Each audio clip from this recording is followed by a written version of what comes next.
भारत के संविधान में आपातकालीन प्रावधान को शामिल करने का विचार कहाँ से लिया गया है। क्वेश्चन है कि भारत के संविधान में जो आपातकालीन प्रावधान है उन्हें शामिल करने का जो विचार है वो कहाँ से लिया गया है। इसका ऑप्शन नंबर 2 है भारत सरकार अधिनियम 1935 से ये प्रावधान लिया गया था।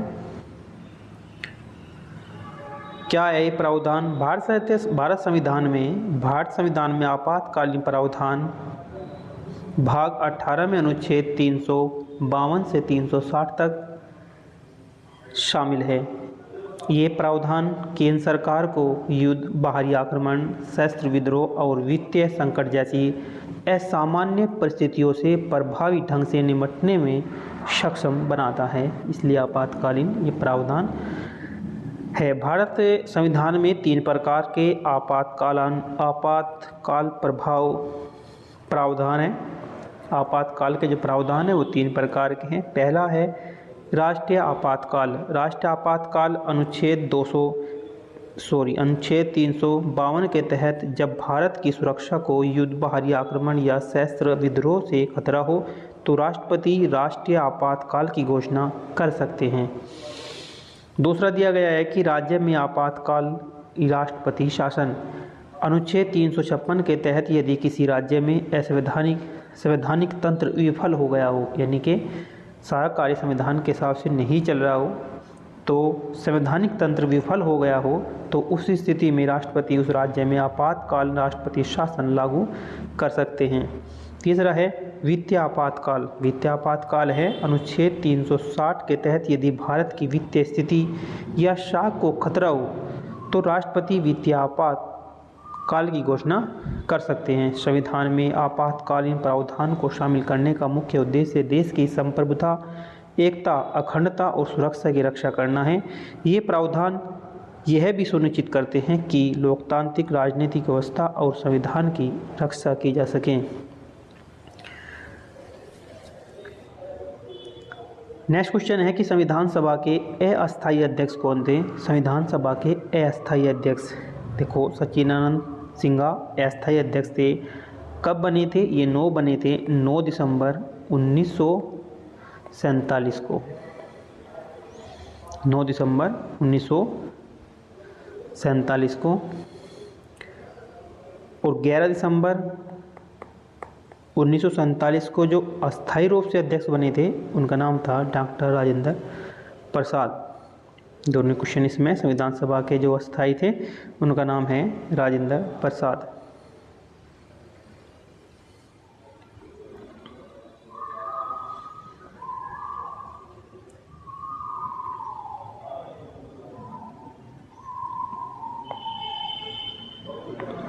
ये 9 दिसंबर 1940 है, ना कि 47। 9 दिसंबर 1940 को।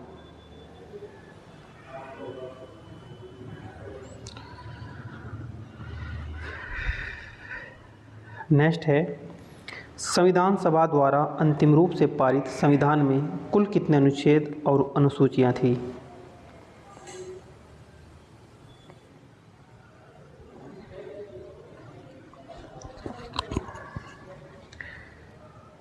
तो संविधान सभा द्वारा अंतिम रूप से जो पारित संविधान था तो उसमें 395 अनुच्छेद थे और 8 अनुसूचियाँ थी।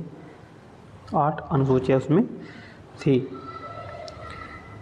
संविधान सभा ने जब भारत के संविधान को पारित किया था तब उसमें 395 अनुच्छेद थे और 8 अनुसूचियाँ हैं। यह संविधान 26 जनवरी 1950 को लागू हो गया था। लेकिन भारतीय संविधान में वर्तमान में अगर बात करें तो 25 भाग है, 448 अनुच्छेद और 12 अनुसूचियाँ हैं। नेक्स्ट है संविधान सभा के कितने उपस्थित सदस्यों ने संविधान पर हस्ताक्षर किए थे।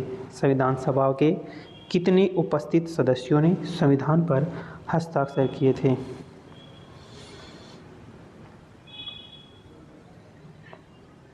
इसका ऑप्शन नंबर बी है 284 सदस्यों ने। 284 सदस्यों ने जो है इस पर हस्ताक्षर किए थे। नेक्स्ट है कि संपूर्ण भारतीय संविधान के निर्माण में संविधान सभा को कितना समय लगा। संपूर्ण भारतीय संविधान के निर्माण करने में कितना समय लगा। 2 वर्ष 11 माह 18 दिन का समय लगा था। ऑप्शन नंबर इसका सी है।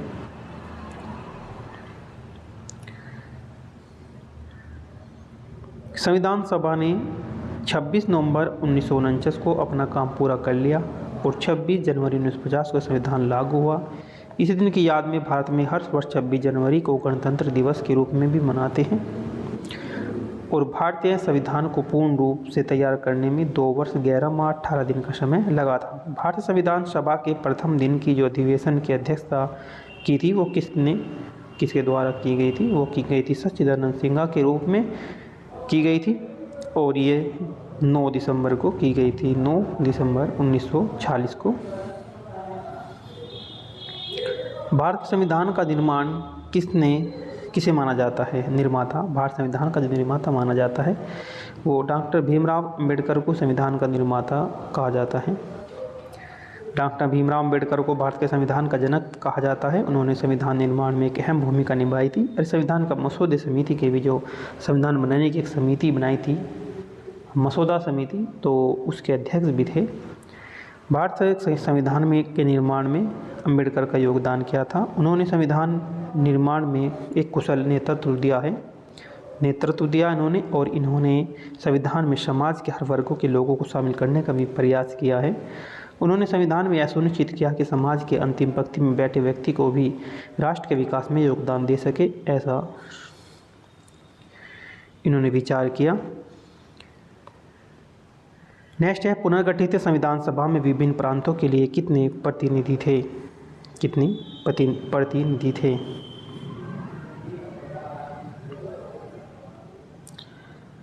क्वेश्चन नंबर बी है 229, इसमें सदस्य थे 229।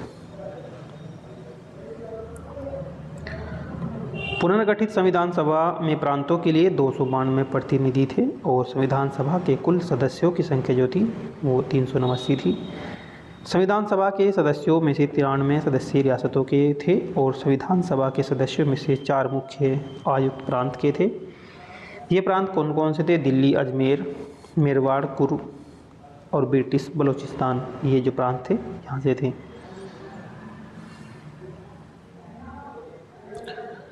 भारत के विभाजन के बाद जब भारत का विभाजन हुआ, 2 देश बने भारत पाकिस्तान, तो उस समय जो संख्या रह गई थी वो 389 से घटकर 299 रह गई थी।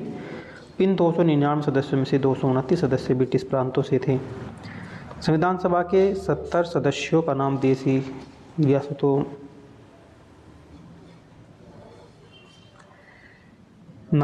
रियासतों से रखा गया था और संविधान सभा के अध्यक्ष जो थे डॉक्टर राजेंद्र प्रसाद थे। अस्थायी रूप से जो थे वे सच्चिदानंद सिन्हा थे। संविधान सभा ने 26 नवंबर 1949 को अपना काम पूरा कर लिया था, जो मसौदा तैयार कर लिया था, और यह संविधान 26 जनवरी 1950 को लागू हुआ था। नेक्स्ट है कि संविधान सभा के किस प्रांत का प्रतिनिधित्व सबसे अधिक था? ये था ऑप्शन नंबर सी, संयुक्त प्रांत का जो प्रतिनिधित्व था वो सबसे अधिक था।